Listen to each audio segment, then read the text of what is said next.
Yeah, so before our talk was more entertaining. Now our we will do another formal introduction, and this time we have some videos because this panel will be talking about more like a spatial AI, which is aligned with all the experts sitting here along with me. So yeah, hi, my name is Dominic Wu. Yeah, finally formally introduce our panel.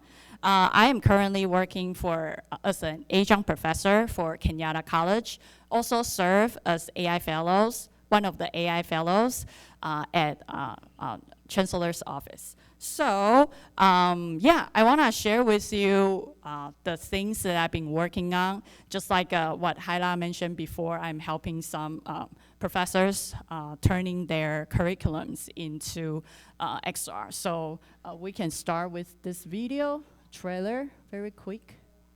How can I do this?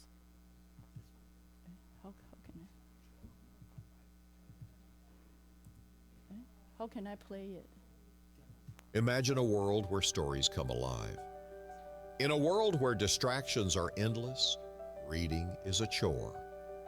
Meet Lit Stage, a mixed reality game that brings literature to life.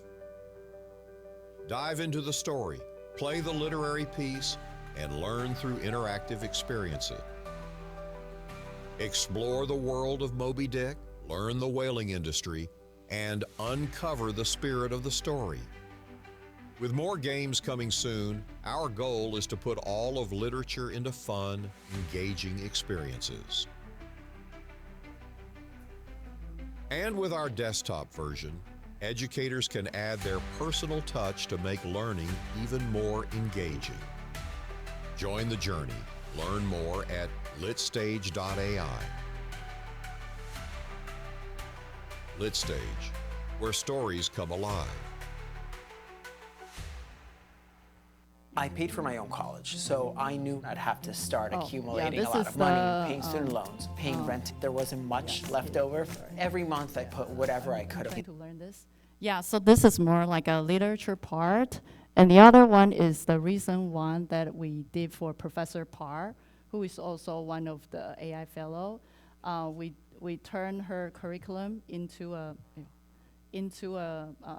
VR game experience with the, yeah, how can I even do this? Space bar? Oh, okay. Oh, thank you. Yeah, so at the beginning we have a tutorial. Yeah, and then Professor Parr wants to create kind of like a chatbot, local chatbot, like a play lab, but in VR. So we create that for her. And also she wants to let students to create hypotheses and also grow pea plants. And with Compound X, mysterious substance in Amazon jungle. And there's a female fairy to emphasize DIA, aligned with Vision 2030. That's the most important thing. So yeah, so we are doing more like hands-on for students getting. And this is like the chatbot for students to practice hypothesis. Yeah, using ChatGPT, yeah, OpenAI. Yeah, so yeah, this is possible. Yeah, okay. So this is what we've been doing, and if you are very interested in working with us to turn your curriculum into VR or immersive experience, feel free to contact me. And then next one will be Inga. Do you wanna talk about your that video was more like just to, should we start from introductions or you just want to play the videos now? Do you want to introduce again and so I play it? Yeah, more Okay, formal. Yeah. Let's start with me. So hello everyone, I'm Inga. I'm founder and CEO of ShapesXR, computer scientist by education, worked in big corporate companies for almost 15 years and started this VR company almost 8 years ago.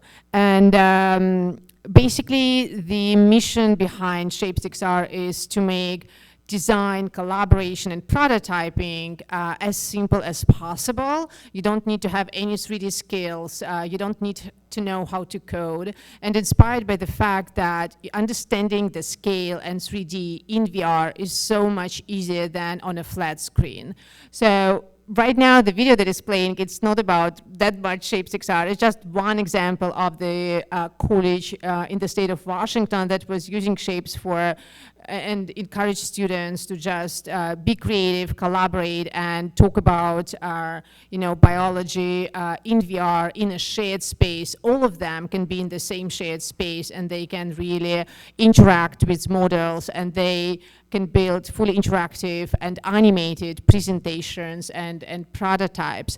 So even though like Shapes was built to enable content for wearables, meaning VR headsets, AR glasses, and stuff like that, we see some incredible traction with universities, community colleges, and high school. By the way, I have no idea how the budgets are being distributed, because sometimes you come to Stanford Design School and no one have a headset, and then some really unknown high school from the East Coast is reaching out and mentioning that they got 50 Meta Quests, and they do want to introduce XR to the curricula, make students becoming very creative, and push them from pure content consumption to creation, because when they created something, they're eager to experience that, they are eager to present that to others, and this is how they learn. And there are lots of research showing that understanding a lot of subjects that are about 3D things, it's about, our world is spatial, right? Spatial connections is super, super powerful. But I probably stop here, so it was probably too long introduction. Yeah. No worries. Yeah. Shape6R is an amazing tool. A few years ago, right? X-Reality Pro, if you saw like the previous videos, we work with Shape6R and create a hackathon. And we had like around 100 people sign up. Yeah, and at the end, we deliver 7 group projects, and those are super amazing.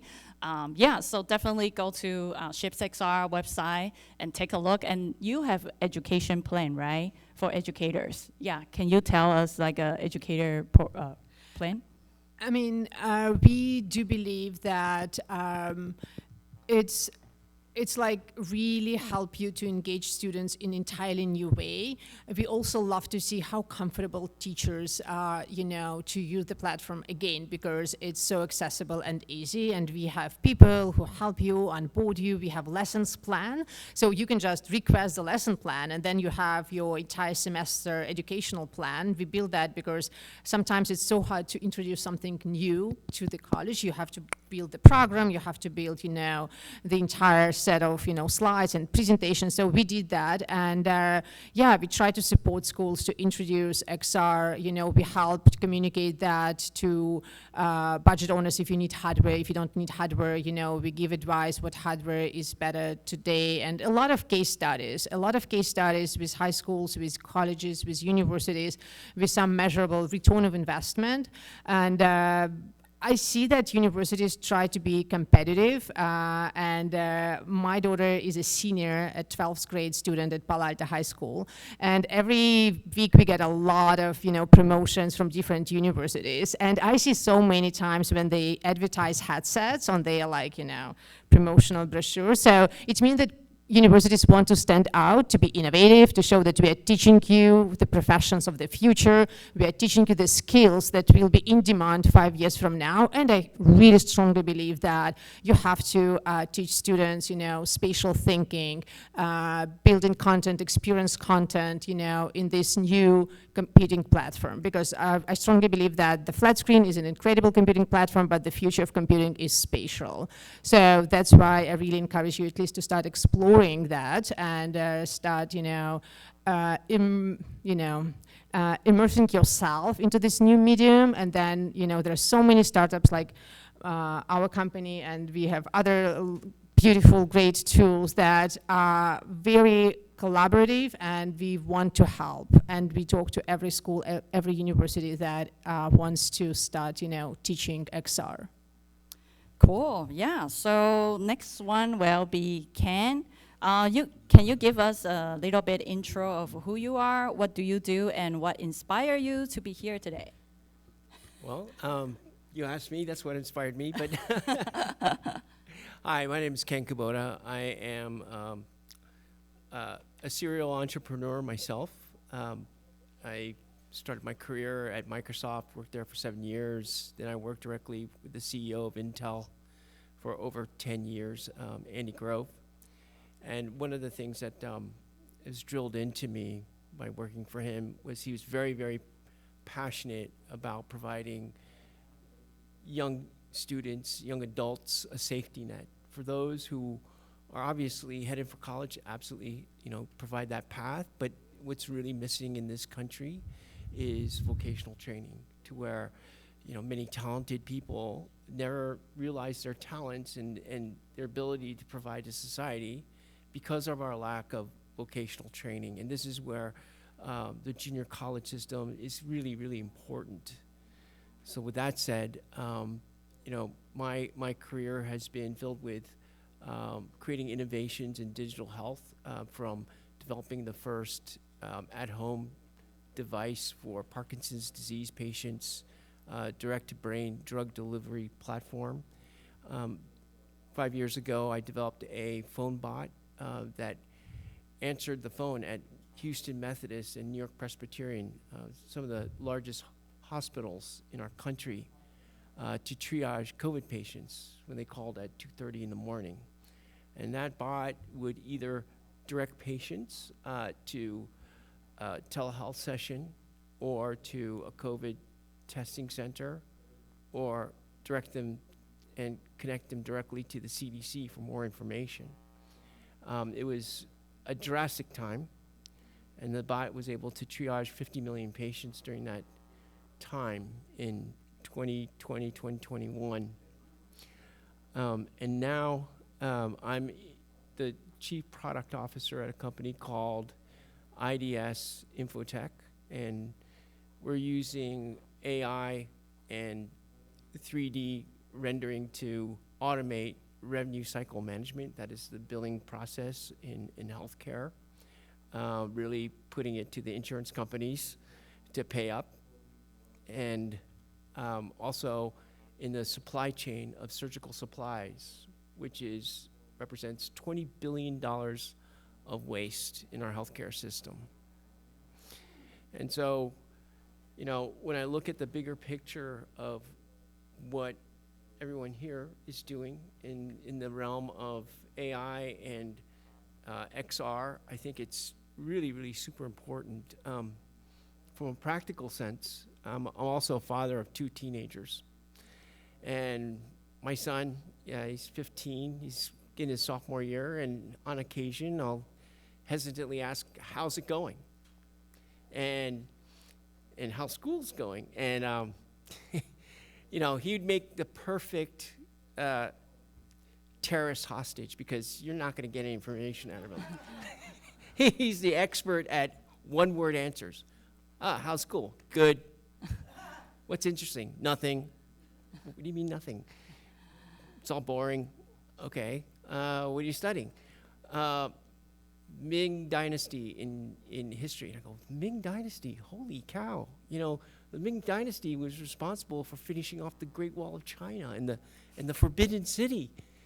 And to him, it's just words off of a page, and things, factoids that he just has to remember. And it was the same for me until 20 years later, I got to take a business trip to Beijing and see the Great Wall of China and the Forbidden City myself. And then it came back to me like, oh, this is what we're talking about. Like, it's the Great Wall of China is the only human edifice that's visible from space. And I saw it for myself, standing on top of it, just going into infinity. And it's that visceral experience that I got that is not present in the classroom, that the XR could bring to life.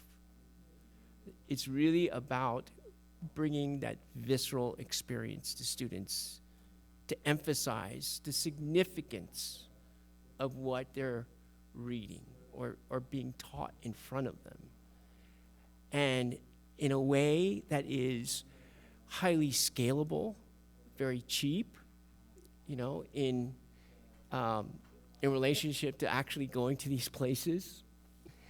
And I really believe that when we talk about invisible technology, I mean, think about, you know, if you watch an episode of Friends or you watch an episode of Psych, you realize, like, wow, you know, there's not much difference between, you know, the actors who, you know, did the series 20 years ago versus today. There's virtually, I mean, you couldn't tell, other than the fact that every once in a while they pull up a flip phone.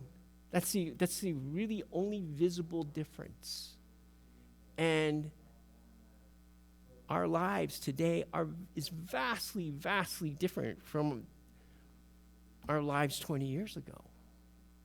And it's going to become more and more that way, to the extent that as the technology fades into the background and becomes more powerful at the same time,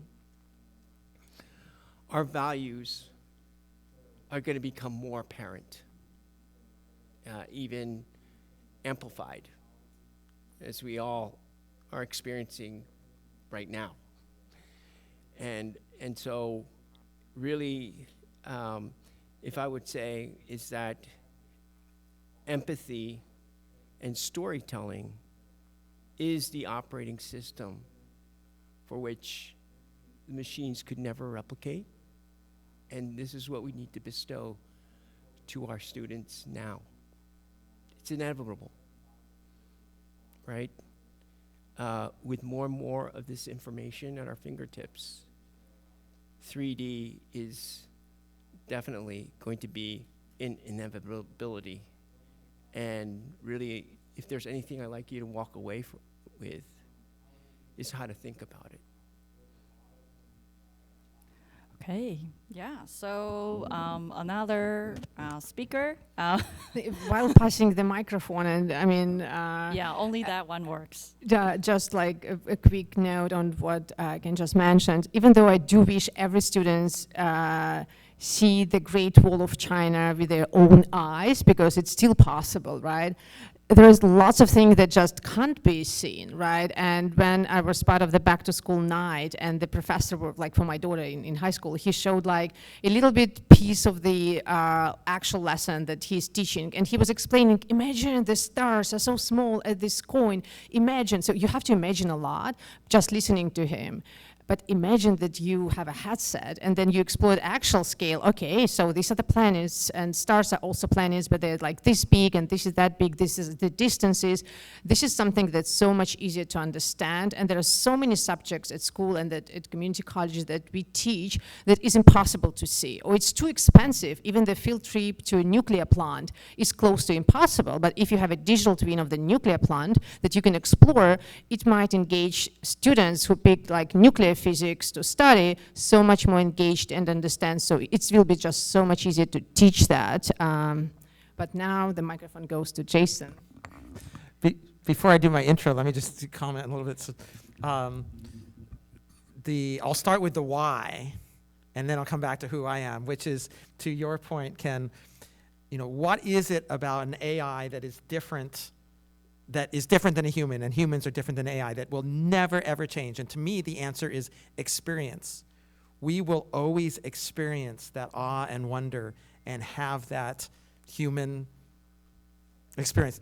Our interaction, our human touch as well, that's, you know, in a collaborative classroom is way better than online, in my opinion. But if experience is the goal, then with XR, with 3D, with augmented reality, we can see and understand and build mental models that are very different than reading a bunch of text, or even hearing text coming out of an open AI. Even when it generates an image or a video, it's still not giving us that deep, full human experience that a binaural visualization floating in front of you does. So that's the why. Spatial computing, I think, is interesting, and why it's so much more than just AI on its own, and so much more impactful. Cool. So yeah, Jason is also doing a lot of very cool, like a long time ago, I remember first time when I met Jason was in AWE, is here, and Jason was demonstrate like using HoloLens to show Charlie Fink, right? Like how amazing that you can visualize the data. So Jason today brought the new toy, X-Real. We are going to play some interesting experiment that Flow Immersive is having. So not an experiment, this is live. This is the company that I founded. It's called Flow Immersive. We've been working on this for 9 years with half dozen engineers. And my one statement I say is, what does it feel like to float your data over the conference room table and all be able to stand around and interact with it and have a great conversation, have the best data conversation you've ever seen? And that really is what a PowerPoint should be. It should be a conversation starter. It should be a human, multi-user interaction where people can answer their questions and dive and build these great mental models. So I firmly believe that this is the way we will all experience our data, our financial data. Students can understand impacts of climate or however else, and I have some examples of high school students doing that around the world. And then in addition, you really want to have a sense of mastery and control over this data, over your environment. Think about Iron Man. He can ask Jarvis to build him a new element. Well, in this case, with AI, you can stop it. It's going on to some other random video there. Use an AI to just speak to your data. And the most common thing is it will write the Python code that reprocesses the data set and throws it back into 3D space. It's very agentic. You can ask it to do 5 things at once, and it'll just go through them all and figure it out. And it can be very simple. You know, filter to show me the most performing stock, or it can be very complex. You know, run a random forest regression on this pharmaceutical data set to figure out the impact different columns are having on time to eye opening after anesthesiology kind of data set, after see people wake up after surgery in time. So our overall purpose and why I'm here is I am actually really obsessed with education. I took 2 years out of my high-tech career and started a K-8 charter Montessori school. It opened with 120 students and lasted for 15 years, and COVID killed it. If I had still been there, I probably could have been able to keep it alive. But with Montessori, the thing that really appealed to me is this sensorial experience. You take a cube of, you know, maybe 10 by 10, think of 10 by 10 little cubes next to each other. Take this cube and you turn it over and feel it and experience it, and suddenly you have a totally different experience of what it means to cube something, or a cube root. Now, it's a cube root is exactly what relationship to this cube. And it works all the way up to algebra, these manipulatives. Even the kindergartners were used to like the sandpaper letters where they trace out the letters, and that experience, yes, it's sensorial, but it also activates your 3D brain in a really wonderful way. And we have 3D brains, believe it or not. We've forgotten about it with all these flat screens and even books and even cave walls. But we build our mental models to understand the world in 3D. Think about a mammal like a rat finding its way through a maze. It knows how to get around because it's so innate into the way our brains work.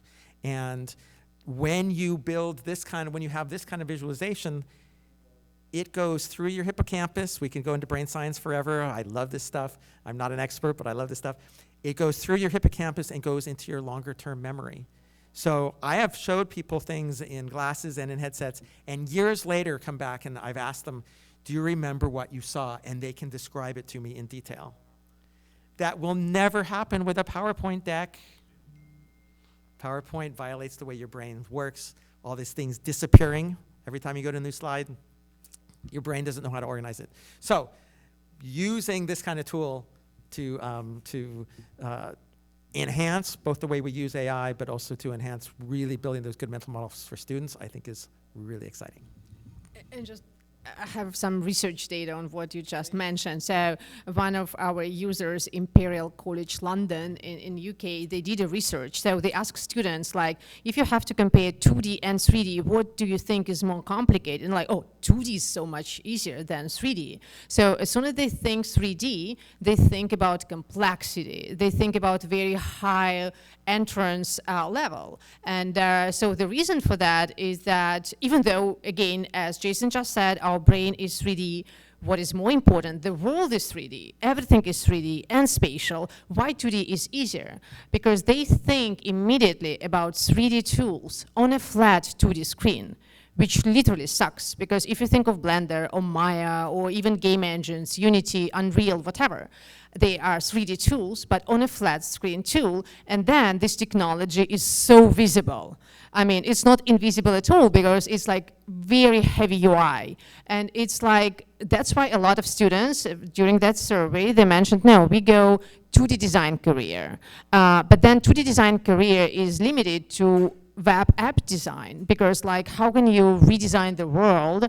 Or you have to learn very complex, 3D tools with a very, very steep learning curve that a lot of creative people never actually choose. And that's why I was also shocked, when then Chanel was mentioning that they're still hiring, fashion designers who just use a pen and a paper. They're never using, 3D flat screen tools, but 2D tools is not enough. So that's why they're still drawing, everything on just, a piece of paper. So XR and like virtual reality headset, making this interaction with 3D truly invisible, because this is just like you in real world. If you want to grab a chair and move it, you just grab a chair and move it. You don't have to say click, select a chair, then like, move. It's not about clicking UI. You just literally behave like you do. It's very behavioral, very experiential type of thinking and designing and building.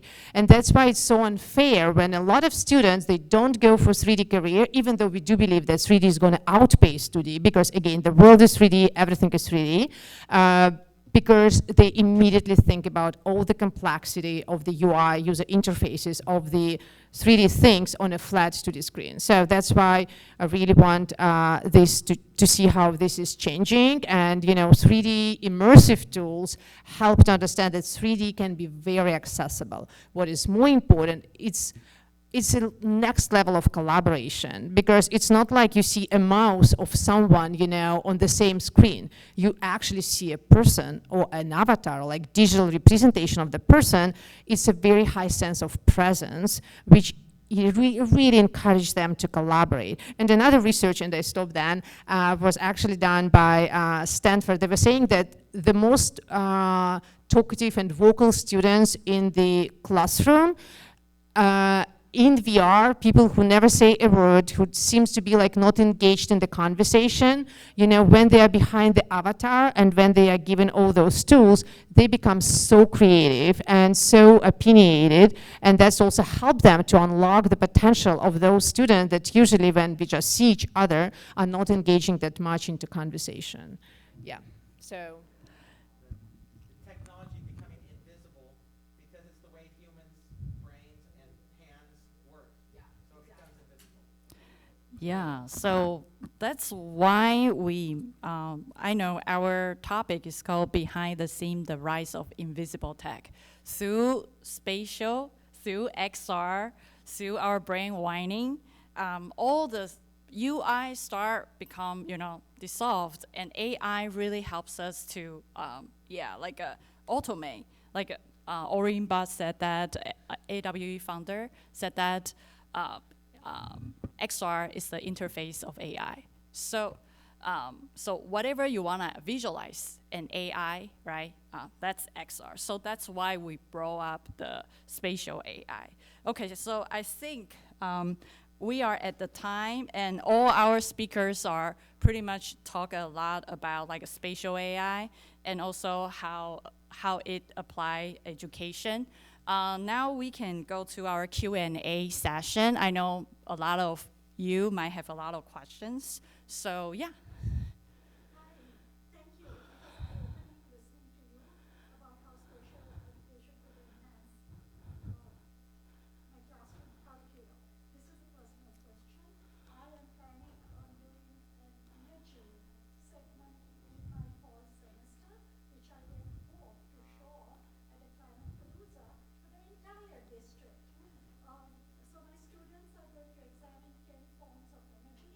I learned about Gemini and Note Taker, and I've been thinking of Gemini and Note Taker for a semester now, so I'm going to integrate it in.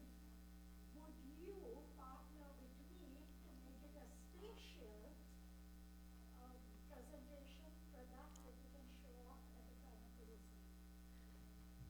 I say 100% yes. And by the way, it was, the World Bank that they were doing similar kind of project, communicating the climate change and stuff. And doing that spatially, they had so much better understanding, and they were able to finally, push for some decisions to be made, because when you just look at slides and data, you just look at slides and data, but when you experience the problem, that's when actually empathy comes, when people understand the problem. But Jason, you were like eager to answer. Yeah, we've done a number of climate-related projects with climate data for the World Bank and the UN, and even had the pleasure of being part of the UN General Assembly 2 years in a row. So seeing the data on climate, people say it's depressing, but when you have data sets like that are really changing extremely fast, it is very dramatic. And we do have a school in China, the International School of Tianjin. It's an international baccalaureate school, and they have had their students build climate presentations, multi-step flows. We call our things flows. The company was Flow Immersive, if I didn't mention that. And those presentations, they start with like a global view, and then they bring it to what's actually happening in their city or their community, and then put together either what we call avatar stories. They record themselves presenting, or they create a video. And very engaging process for students to make it real and feel like they can communicate to the world.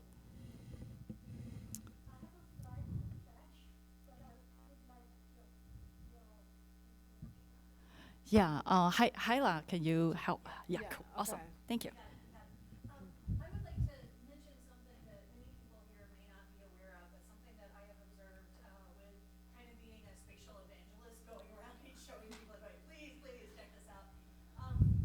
Something that I did not expect that I have seen in all of this is that scientists tend to be the people that are the most blown away. Because in the arts, it's like, yeah, we visualize stuff all the time, it's not that big a deal. But when you get a scientist who has all of these abstract ideas, but not a lot of spatial thinking in a visual format, when you show it to them visually, every single one of them has turned into a small child. And it's so wonderful to watch that enthusiasm and that connection, because it's something that, they've been so focused on data, they've been so focused on numbers, that they haven't even realized there's this whole world of visualization out there as well. I mean, 100%. And as we say in VR, I mean, it's so hard to explain VR. And by VR, I mean any wearable, like when it's spatial and augmented, is that you can forever say that the pizza is so delicious, but until you try this pizza, you don't believe that. But one exact example that you can always win an argument if you communicate that spatially. There was a student, I don't remember the name of the university, and his sister had the lupus disease. And he had his vision, to just like, okay, there should be some research, because there is not that much going on. And he built a PowerPoint presentation, he was speaking at every forum, but nothing was happening. And then he built actually a 3D spatial presentation of how much suffering, people with lupus, have and stuff. And then he presented it to Johnson & Johnson. And Johnson & Johnson then decided to give him funding. He started his company. So it's all about like winning an argument, because you can really explain something that is so hard, just like, okay, even if you watch that, but when you're inside and you're immersed and you kind of transformed to be part of that thing. Same with climate change, and that's very, very powerful, and absolutely about science. In science, it's so hard to explain things, for students to understand and like to make them engaged. And in VR, it's just like so much more straightforward. It's I mean, I have the privilege, sitting in the middle, I have like more access to this microphone. I'm really sorry about that. I mean, I don't know, I can keep moving it. Okay. I have a very powerful anecdote about data. I was served as a director of data science at the Michael J. Fox Foundation, and I was responsible for the data on the largest observational study on Parkinson's disease patients. 1,500 patients where we track their blood samples, urine samples, spinal tap fluid, cerebral spinal fluid, MRIs, and a physical on a quarterly basis for 8 years. And I was also responsible for normalizing all the other historical seminal clinical trials on Parkinson's disease to this data. And then I collaborated with a professor from Stanford who created this startup called IASD. And his startup would take data and make it visual and create a network, 3D network diagrams of them. And, you know, he said, why don't you give it a try? So I worked with him. We developed this 3D model of all the genes associated with different symptoms of the disease. And there was an outlier. This one gene that stuck out way out on the side of this 3D model. We just were like, what the heck is that? And it turned out to be this gene, according to the model, that was associated with cognitive decline. And it only took a week to do.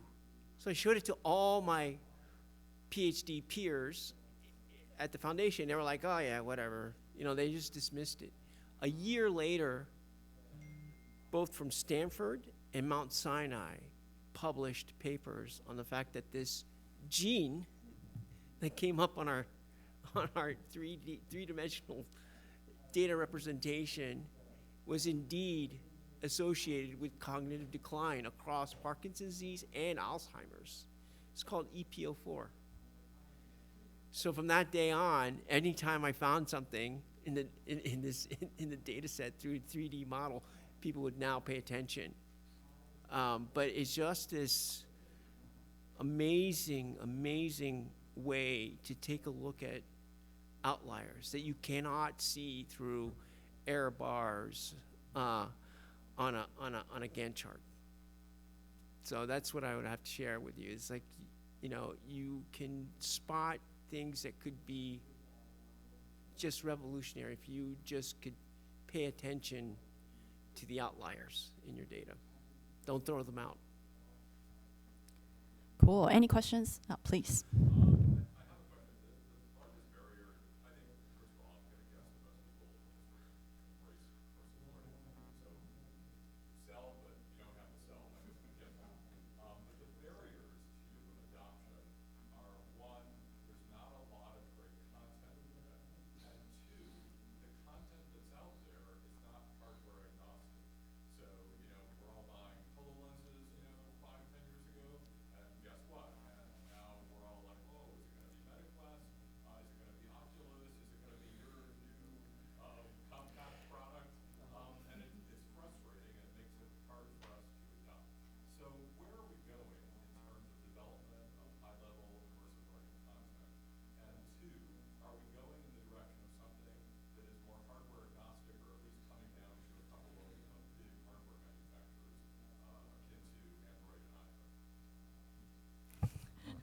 I can start, and then Jason, I'm sorry, this is just the flow. So you're absolutely right. So that's a huge barrier, especially when you invest in hardware, Magic Leap or HoloLens, and they discontinue. It's just too expensive and waste of your energy and time.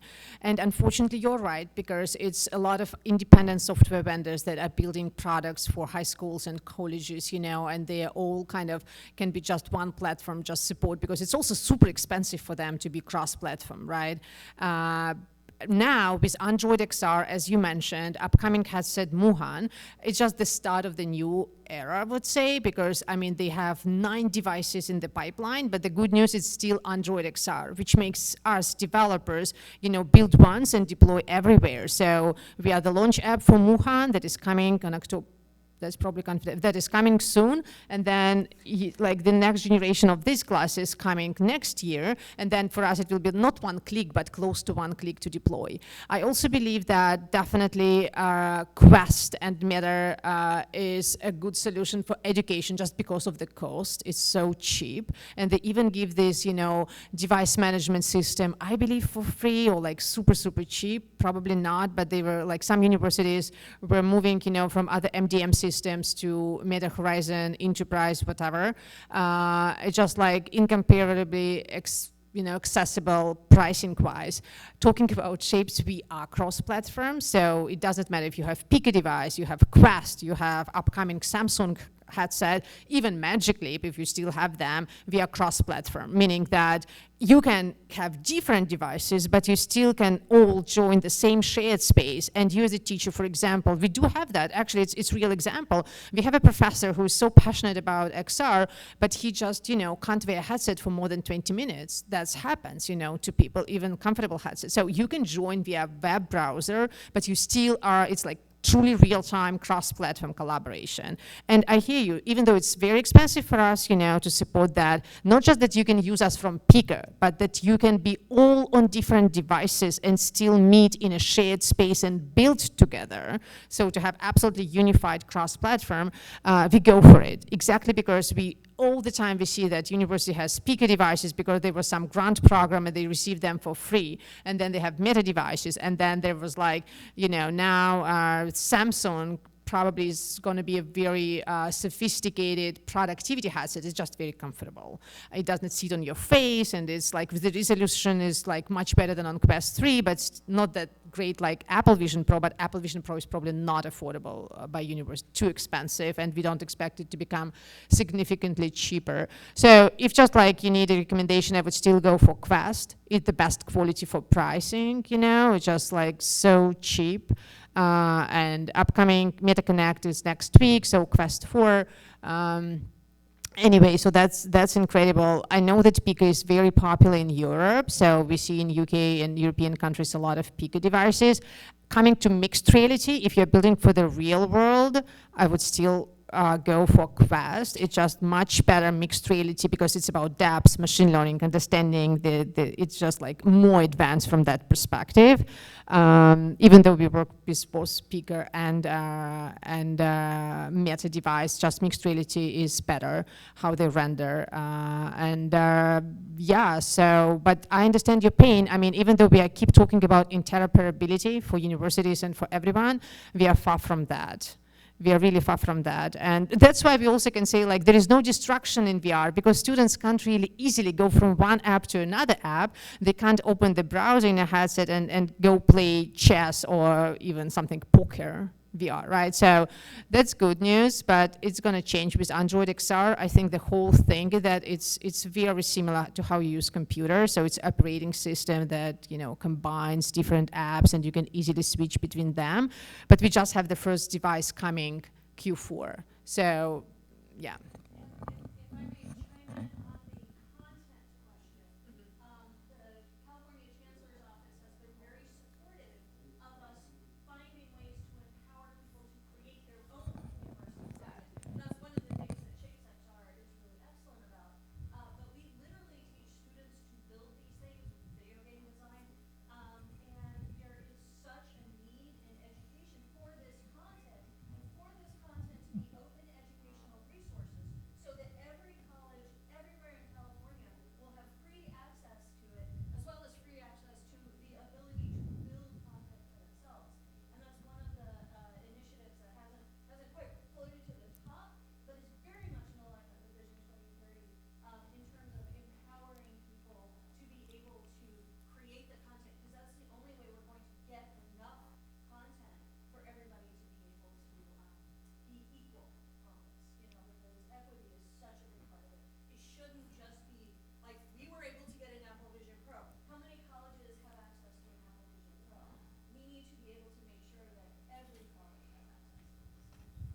So in terms of content creation, I think AI is going to be a huge help across the board. ShapesXR is all about personal content creation, and at Flow Immersive, it's a no-code authoring tool to enable anybody to create content, and the teachers who are using it build their own curriculum, upload their own data set, and work with it. In terms of accessibility, this is an X-Reel. It's not my company. My company does the software for the data visualization, but I would argue that this is very accessible compared to a larger headset.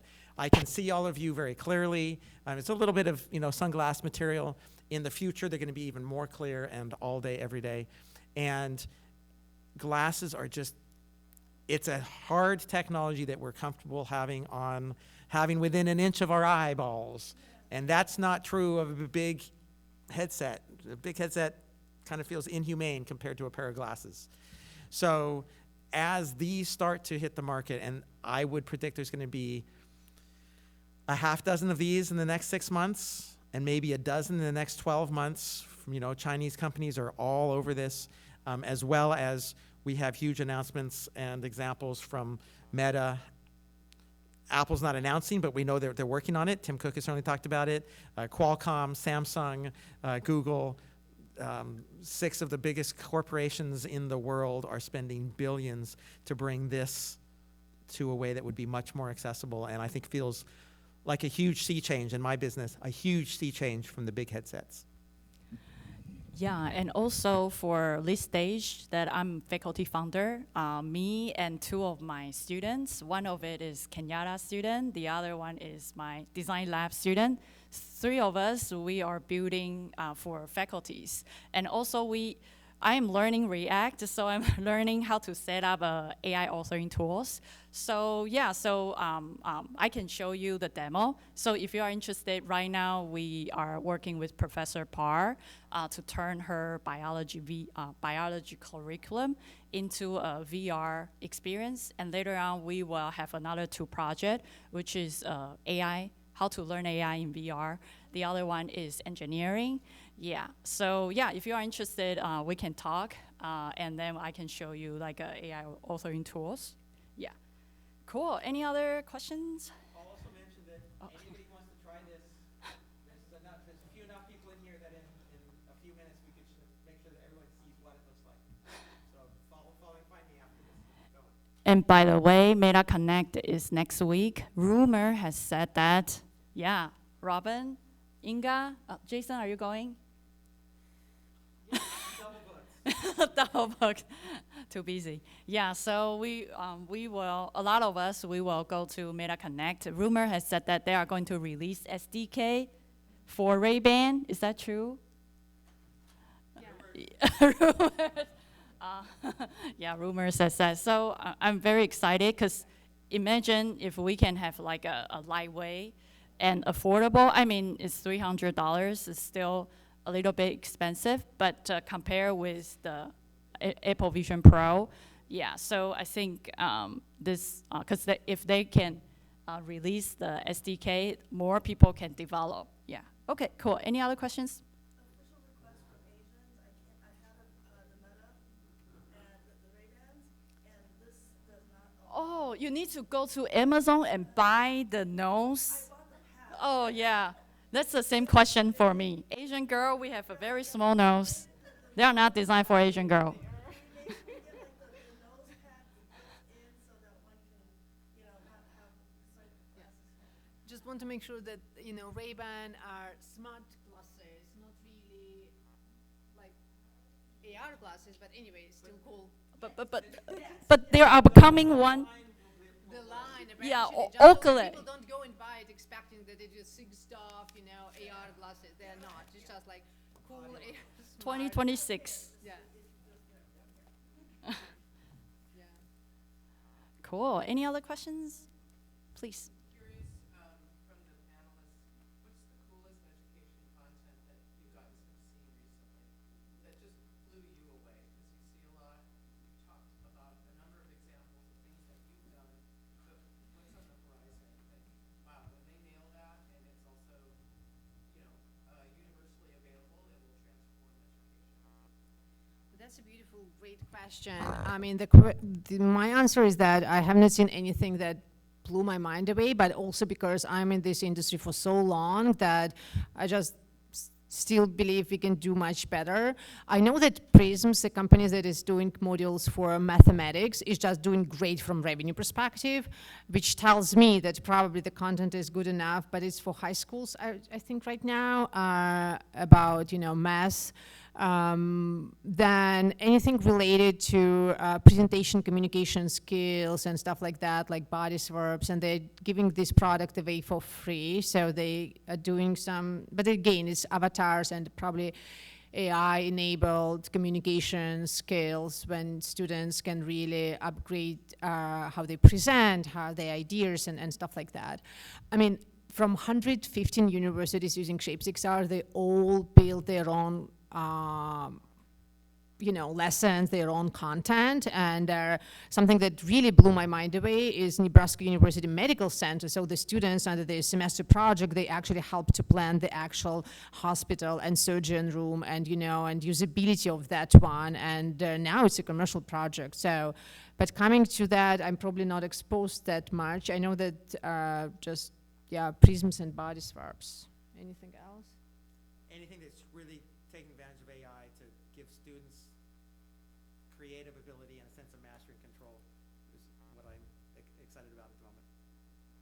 Yeah, as far as I know VR chat.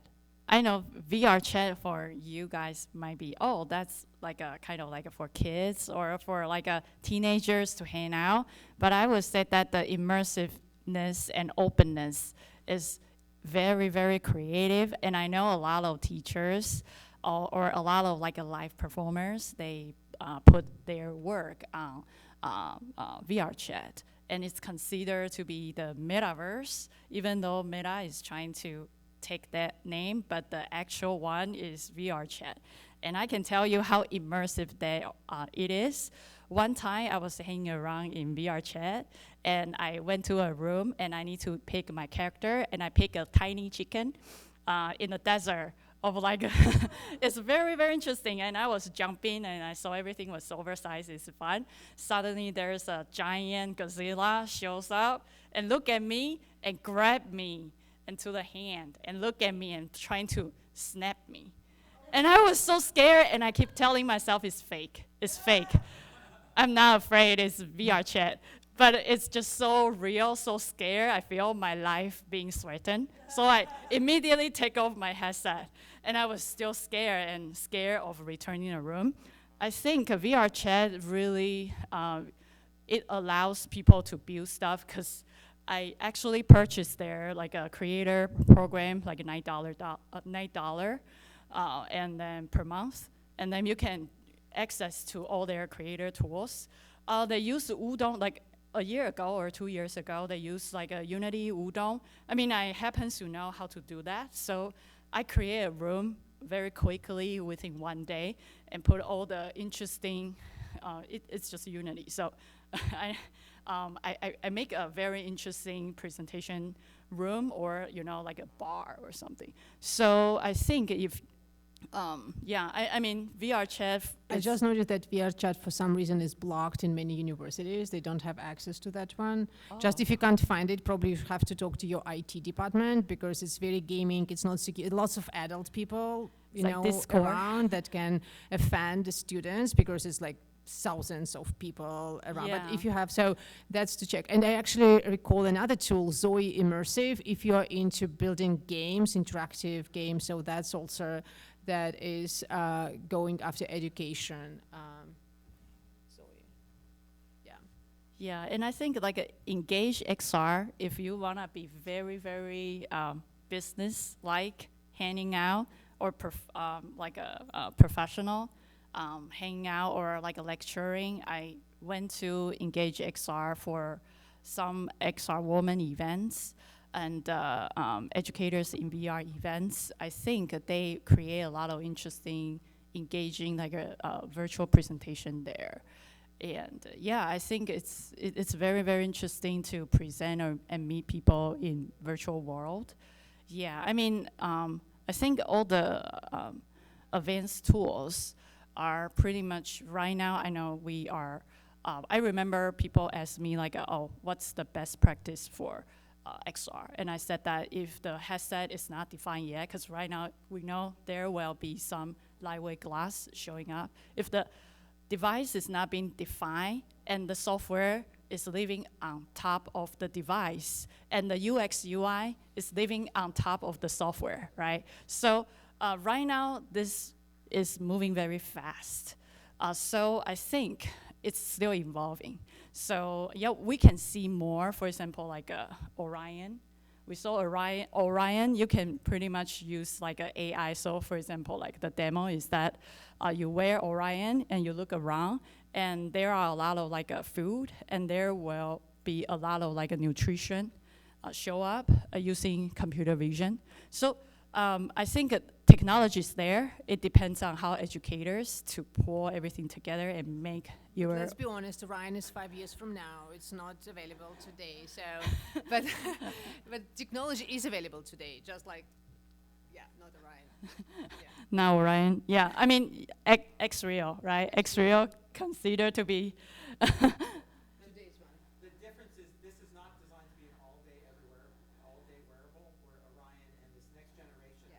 I think it's about 2 years out, not 5, but there Even will be Boris, all-day. the CTO of Meta, told that it's 5 years from now. I mean, I hope it comes sooner. Meta is not the fastest company on the planet. No, yeah, but Orion The is. thing is, there will be many steps, like the Apple Vision 100%. Pro was Yeah. the first of its sort. It was too expensive, too big, too heavy, but it was the first step. And there will be more iterations, and these iterations will come faster and faster. So having some sort of thing that you can translate across all of these different devices is really important. Cool. Any other questions? Coming up and try it. And if I want you to take anything with you, so I mean, inspire your students. 3D is not complicated anymore. 3D in a spatial device, and this device exists today, and they as cheap as $300, $500 is possible. And 3D can be so much more accessible than even 2D. But definitely 3D is much more powerful for any real world related or anything, you know, from entertainment, gaming, any industry, design and stuff like that. So, yeah. Cool. Yeah. Thank you so much for joining our panel. If you have any questions, feel free to go forward and we will answer your question. Thank you so much. Thank you.